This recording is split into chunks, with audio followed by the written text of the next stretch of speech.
Hey everybody, welcome back to TTWM, Tinker Tractor Welder Mechanic, where we don't know what we're doing, but we try the best we can.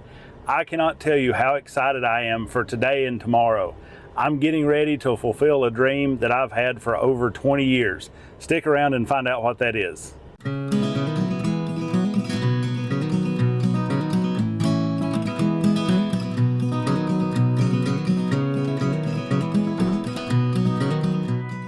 I'm in the truck, I'm getting ready to go pick up my gooseneck, and let's just say that what I'm getting ready to go do is going to require every bit of capacity that the poor old truck here has and every bit of capacity that my gooseneck dump trailer has.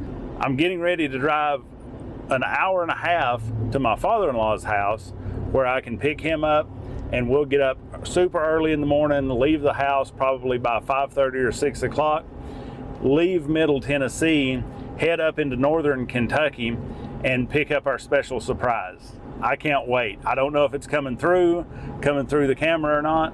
My heart's pounding, my palms are super sweaty. I'm just so excited. This is something that I've always wanted to do, something I've always wanted to get.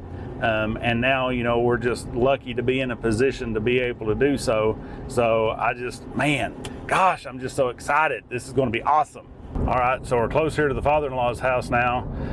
Got to get out, get the gooseneck hooked up. You can see it's about dark out here. So I'm hoping that it won't be that bad to get it hooked up. Let's see what happens. Looks like the father-in-law has just done a second cutting with the bush hog today. I think he cut it yesterday and today. He used his RX 7320, made it look good out there. If you guys haven't seen it, I did a video where I used my KX040 to cut this field with his 12-foot batwing. So I'll link that video right about here. So check that out if you want to see if a 40 horsepower compact utility tractor can pull a 12-foot batwing. That's the really sad part about moving, is you've got to, if you have to rent for a while before you can find a house in this hot real estate market, you've got to put all your stuff at somebody else's place. So all of my little pittance of equipment is going to be here at my father-in-law's place until we can find something in this hot real estate market here in Tennessee. And there's the old gooseneck, so let's get her hooked up. You've really got to love modern technology with the parking lines and your hitch line and all that stuff. Obviously it doesn't really work for the gooseneck, but man, it's nice to have. And then there's other times that you don't like modern technology, like when you forget to unlock your tailgate. Daggone.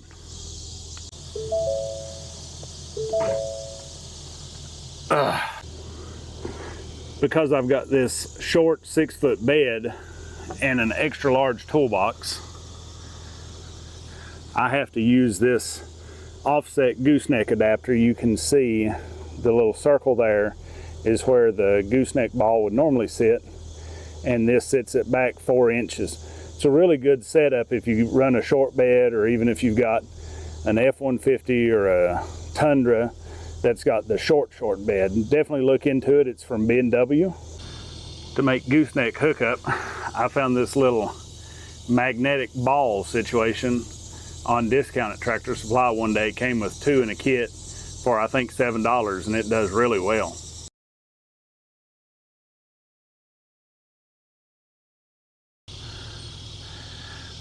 Look here, I know what y'all are thinking. Man, that guy ain't never hooked up a gooseneck before in his life.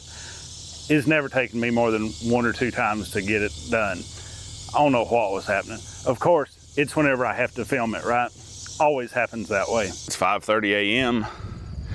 Got the trailer loaded up after 12 hours of trying to hook the gooseneck up. Finally got it on like the 93rd attempt. So I told y'all yesterday, I'm super excited, can't wait. Barely slept any at all last night. So you know, this is going to be an adventure. Looking at the map, there's no good way to get there from Middle Tennessee to northern Kentucky. So we're just going to drive through the hills and the hollers.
So we finally got home after a long 4-hour trip through the mountains. You saw there on my time lapse the trip going. It was a little bit longer and a little bit more arduous coming back. We took a wrong turn. We followed the GPS a different route coming back, and it wasn't pleasant. It was, you guys got to go along on the much better ride. But anyway, I didn't want to film there at the dealership because it was a really small lot, really crowded. People were coming and going, so I didn't want to kind of block the way and take time out to you know, to film there. So let's do the walk around on the newest addition to the TTWM stable. Yes, I have sort of switched teams to Kubota. If Coyote actually had their Mini X's out, which are rumored, I would definitely would have went with them. But it's going to be a Kubota KX040-4 Mini X. You can see here, they didn't do a very good job of scraping it off. It's the 4R3AP version. So what that means is it's a cab machine with rubber tracks. It's got an angle blade, and then it has 2 sets of auxiliary hydraulics. These auxiliary hydraulics right here, these 2 sets, that was the hardest thing to find for this machine. The reason why I wanted them, and specifically for this machine, was because one, I wanted the thumb, and then I wanted the extra set for running a mower. I've got a mower on order for it, so we can do some ditch bank mowing, we can do some hillside mowing, all that stuff. The machines come standard with 1 set of auxiliary hydraulics, and then they'll have a diverter valve that where you can leave the thumb hooked up, but then you can just switch a 1/4 turn ball valve, which will then send flow to the mower. That's great, except for if the thumb drifts, or if you find something while you're mowing that you want to be able to pick up. So that's why that I specifically wanted this SP2 package here. The other thing that I wanted to get specifically for the machine is the quick connect setup, so that the buckets are quick change instead of pin on. That's a great feature. And then I also got 2 buckets. I got the 18-inch bucket, and then I got a 24-inch bucket. Let's go ahead and get it unloaded and play around with it for a little bit.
And it really shoved it into the ground a good bit.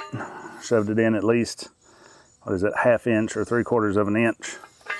I've got some metal to be able to add some stabilizers to this little 2-inch by 3-inch rectangular tube here.